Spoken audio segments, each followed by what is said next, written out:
అదా అదేం లేదులే, సీరియల్లో ఎవరో ఏడుచుంటారు, అందుకే మా అమ్మ కూడా ఏడుస్తుంది. ఏడుస్తున్నారంటే సీరియల్ గురించి చెప్తావేంట్రా? అది సీరియల్ పిచ్చిరా, నీకు తెలీదురా. మా అమ్మ ఎప్పుడు అంటే సీరియల్లో హీరోయిన్ ఏడిస్తే ఏడిసిద్ది, విలన్ చేసే పనులకి కోప్పడిద్ది. ఆ కోపం ఎవరి వైపు చూపించాలో తెలియక నన్ను బాధిద్ది. ఇక్కడ పడేది నేను, నీకు తెలీదు. కాదురా, నీకు తెలీదు. అసలు మనుషుల వాల్యూవే తెలీదు నీకు. ఆగి నేను ఆంటీని కనుక్కొని తెలుసుకుంటాను. రే బుల్రాజు, నేను చెప్తున్నాను కదా, తర్వాత నన్ను అంటే నేను ఊరుకోను. ఎందుకు వచ్చిందిరా నీకు? అరే దేని గురించి మాట్లాడుతున్నావురా, నాకు అర్థం కావట్లా. మా అమ్మ సీరియల్ పిచ్చి, నీకు తెలీదు. నువ్వు సైలెంట్గా ఉండు. మనం ఆడుకోవడానికి వచ్చాం, ఆడుకుని వెళ్ళిపోదాం. మళ్ళీ సీరియల్ గురించి అడిగావనుకో, తను సీరియల్ గురించి ఏడుస్తుందిరా. నీకేమీ తెలియదు అన్నాను, మూసుకుని కూర్చోమని ఇందా నుంచి చెప్తున్నాను. మూసుకుని కూర్చో, నేను ఆంటీతో మాట్లాడతానుగా. సరే మరి, నీ ఇష్టం. ఆంటీ ఆంటీ ఎందుకు ఏడుస్తున్నారు?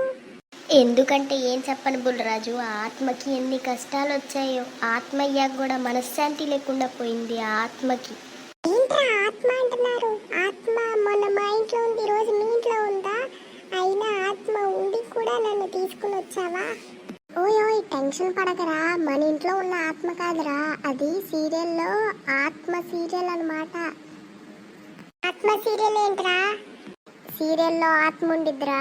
ఆ సీరియల్ మా అమ్మ ఎక్కువగా చేసిద్ది, అందుకని చెప్పి ఏడుస్తున్నారా? కరెక్ట్గా క్యాచ్ చేసా బుల్రాజు, నీ బ్రెయిన్ ఇప్పటికైనా పనిచేసింది. ఏ ఆంటీ, సీరియల్ కోసం ఏడుస్తున్నారా? అవును బుల్రాజు, ఆ ఆత్మకి ఎన్ని కష్టాలు వచ్చాయో. ఇప్పుడు నేనేం మాట్లాడాలరా? మాట్లాడాల్సి మొత్తం మాట్లాడేశావు, నేను వద్దు అన్నా. ఇప్పుడు నన్ను అడుగుతావేంటి? నేనేం చేయను. అదేంట్రా అలా అంటున్నావు? నేను నీకు ముందే చెప్పా, మా అమ్మకి సీరియల్ పిచ్చి అని చెప్పి. అయినా నువ్వు వినకుండా మా అమ్మకి ఏంటి ఏడ్చారు అని అడిగా. ఇప్పుడు సరిపోయిందా? ఏం మాట్లాడతావో నువ్వే మాట్లాడు. అంత హార్ష్గా మాట్లాడకరా బండరాజు. ఆంటీ, సీరియల్ కొన్ని రోజులు మాత్రమే ఉండిద్ది ఆంటీ, దానికోసం మీరు ఎంత ఏడవలసిన అవసరం లేదా ఆంటీ. నీకేం తెలుసు బుల్రాజు సీరియల్ గురించి? అంటే అది ఆంటీ, సీరియల్ గురించి. బండరాజు మాటలు విని నువ్వు కూడా ఇలా అంటున్నావని నాకు తెలుసు బుల్రాజు. ఇవేం పట్టించుకోకు. సీరియల్ చాలా మంచి గుణపాఠాన్ని నేర్పిస్తుంది, చాలా బాగుంటాయి. నువ్వు చూడు ఒకసారి. సరే ఆంటీ, చూస్తాను నేను కూడా. అరే ఏం మాట్లాడుతున్నావురా? సీరియల్ని నువ్వెందుకు చూస్తావురా? సీరియల్ని చూస్తే మరి ఐపీఎల్ ఏమైద్దిరా? ఏదో ఊరికనే చెప్పాలేరా, చూస్తానా ఏంటి నేను? అలా అయితే ఓకేలే. టైం ఎంతైంది? మాకేం తెలుసు. ఏంట్రా అలా అంటావు? రాజు, నిన్ను ఇలా కాదు, నా సీరియల్ టైం అయిపోయింది. సీరియల్ చూసొచ్చాక నిన్ను కొడతా. నాకు అమ్మయ్య, సీరియల్ వచ్చేసింది. ఆ విలన్ని చంపేయాలి. అయ్య బాబాయ్, ఏంట్రా ఇలా అరుస్తున్నారు మీ అమ్మగారు? నువ్వు దిగరా, నా నుంచి ఎక్కేసావో బొజ్జను తొక్కేస్తున్నావు. అది నేను కెమెరాలో కనపడేదే అలా అలా, మరి నువ్వు ఇలా వచ్చేస్తే ఆ ముఖం ఎలా కనపడిద్ది? అరేలే ఏడవకు, నువ్వే ఏదో ఒకటి చెప్పరా. అమ్మా అమ్మా, నువ్వు కంట్రోల్గా ఉండు.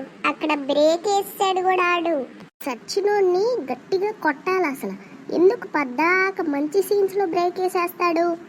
సరే అమ్మా, నువ్వు సీరియల్ చూస్తా ఉండు, నేను ఇప్పుడే బయటికి వెళ్ళి వస్తాను. వద్దు, వెళ్ళొద్దు బయటికి. అమ్మ సీరియల్ వచ్చేసింది, సీరియల్ వచ్చేసింది. వచ్చేసిందా? ఇప్పుడేంట్రా బానే ఉన్నారు? ఏంటంటే హీరోయిన్ విలన్ని కొడుతుంది, అందుకని మా అమ్మ నార్మల్ అయిపోయింది. ఫాస్ట్గా అడుగు, మనం బయటికి వెళ్ళిపోవాలి ఇప్పుడు. అమ్మా బయటికి వెళ్తున్నాను నేను. సరే వెళ్ళరా. పదరా బుల్రాజు పద. పాపం బుల్రాజు బెదిరిపోయినట్టున్నాడు. మీరు మాత్రం ఈ వీడియోని సీరియల్ పిచ్చోళ్ళకి పంపించండి. అలాగే ఈ వీడియోని లైక్ చేయండి, షేర్ చేయండి, సబ్స్క్రైబ్ చేయండి. మళ్ళీ ఈ విలన్ ఏంట్రా ఇలా వచ్చేసింది? అమ్మో, మా అమ్మకి మళ్ళీ కోపం వచ్చింది. అలాగే మీకు పార్ట్ 2 కావాలంటే పార్ట్ 2 అని కమెంట్లో చెప్పండి, అప్పుడే మేము పార్ట్ 2 పెడతాం.